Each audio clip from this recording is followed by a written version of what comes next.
ஏதாவது வேண்டுகோளாக இருப்பின் தயவு செய்து என்பதை சேர்த்துக் கொள்ளவும். நீங்கள் சாப்பிடும்போது விக்கல் வந்தால் உங்களுக்கு தண்ணீர் தேவை. அப்போது நீங்கள் பிறரிடம் தண்ணீர் கொண்டு வர சொல்லும்போது மிகவும் தாழ்மையுடன் தயவு செய்து கொஞ்சம் தண்ணீர் கொடுங்கள் என்று கேட்க வேண்டும். கொடுத்தவருக்கு எப்பொழுதும் நன்றி சொல்லுவோம். நன்றி ராமு. எவரேனும் ஏதாவது கொடுத்தால் அல்லது உதவி செய்தால் நன்றி சொல்கிறோம். நன்றி சொல்வதன் மூலம் நாம் அவர்களின் நட்பிற்கும் தயவிற்கும் நன்றியுள்ளவர்கள் என்பதை நிரூபிக்கிறோம். மேலும் நீங்கள் வேலைக்காரர்களுக்கும் சிறியவர்களுக்கும் தபால்காரருக்கும் போன்ற பலருக்கும் நன்றி செலுத்தலாம். ஒருவர் தன் வேலையை செய்து கொண்டிருக்கும்போது இடையில் உங்கள் கருத்தை தெரிவிக்க இடையூறுக்கு மன்னிக்கவும் என்று கூறி ஆரம்பிக்கவும். இடையூறுக்கு மன்னிக்கவும் சார். உங்களின் பெற்றோர் ஒரு முக்கியமான விஷயத்தை பற்றி பேசிக் கொண்டிருக்கிறார்கள் என்று வைத்துக் கொள்ளுங்கள். அப்போது உங்களுக்கு ஒரு முக்கியமான விஷயம் அவர்களிடம் பேச வேண்டுமென்றால் என்ன செய்வீர்கள்? முதலில் தடங்களுக்கு வருத்தம் செலுத்த வேண்டும். தயவு செய்து மன்னியுங்கள் என்று கூறிவிட்டு அவர்களது கவனத்தை திருப்பிய பின் நாம் சொல்ல வந்ததை சொல்ல வேண்டும். நம்மைவிட வயதில் பெரியவர்களையும் ஆசிரியர்களையும் பார்க்கும்போது வணக்கம் செலுத்தவும். வணக்கம் மாமா. நாம் தினமும் காலை முதல் மாலை வரை எல்லாம் நன்றாக இருக்க விரும்புகிறோம். அன்றைய தினம் நன்றாக இருக்க எல்லாம் நன்றாக இருக்க விரும்புகிறோம். எனவே இந்த ஆசை நிறைவேற எல்லோரையும் அவ்வாறே வாழ்த்தி வணங்கினால் நன்மையே நடக்கும் என நம்புகிறோம். எனவே அவ்வாறு காலையில் வாழ்த்தி அந்நாளை ஆரம்பிப்பது நல்ல பழக்கமே. வகுப்பறையில் ஒழுங்கோடு நடந்து கொள்ள வேண்டும். ஒழுக்கம் என்பது சில கொள்கைகள் மற்றும் முறைகளை கடைப்பிடித்தல் ஆகும். இதனால் வகுப்பும் ஒழுங்காக இருக்கும். உதாரணமாக, வகுப்பறையில் ஆசிரியர் பாடம் நடத்தும்போது நீங்கள் பேசக்கூடாது. நீங்கள் பேசுவதனால் 3 தவறுகளை செய்கின்றீர்கள். நீங்கள் பேசும் நபரின் கவனத்தை திருப்புகிறீர்கள். உங்களின் கவனமும் பாடத்தின் மீது இல்லை. எனவே பாடத்தை புரிந்து கொள்ளும் நல்ல சந்தர்ப்பத்தை இழக்கிறீர்கள். மற்றவர்களுக்கு ஒரு ஒழுங்கின்மையின் உதாரணமாகின்றீர்கள். தெரியாமல் செய்த செயல்களுக்கு மன்னிப்பு கேட்கவும். மன்னிக்கவும் டீச்சர்.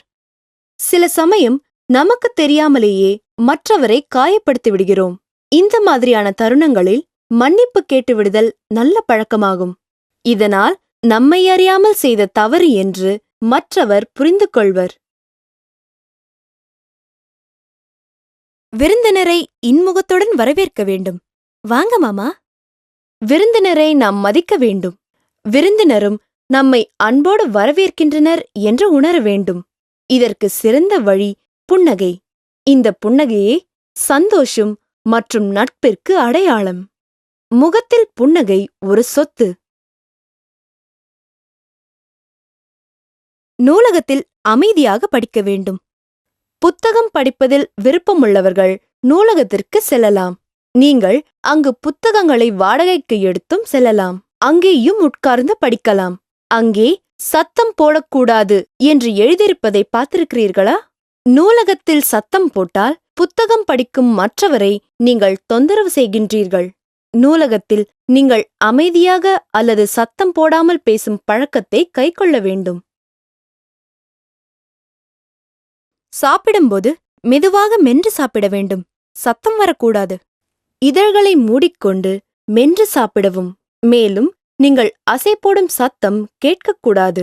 சில ஆட்கள் சாப்பிடும்போது சத்தம் போடுவதை கேட்டிருக்கின்றீர்களா? கடிப்பது, அசை போடுவது போன்ற சத்தம் நல்ல பழக்கமல்ல. எனவே வாயை மூடி உள்ளே அசை போட்ட பின் விழுங்கவும். பொது இடங்களில் வரிசையில் நிற்கவும். வரிசையில் நிற்பதால் நீங்கள் நேரத்தை மிச்சப்படுத்துகிறீர்கள். ஏனெனில் இழுப்பதிலும் தள்ளுவதிலும் தேவையற்ற குழப்பங்களே வரும். வயது முதிர்ந்தோர் கீழே விழலாம்.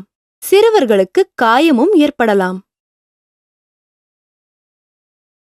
தும்மல், இருமல் வரும்போது கைக்குட்டையை உபயோகிக்க வேண்டும்.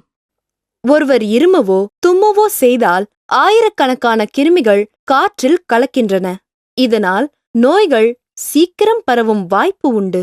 இதனை தவிர்க்க உங்கள் வாயை கைக்குட்டை கொண்டு மறைத்தல் நல்லது.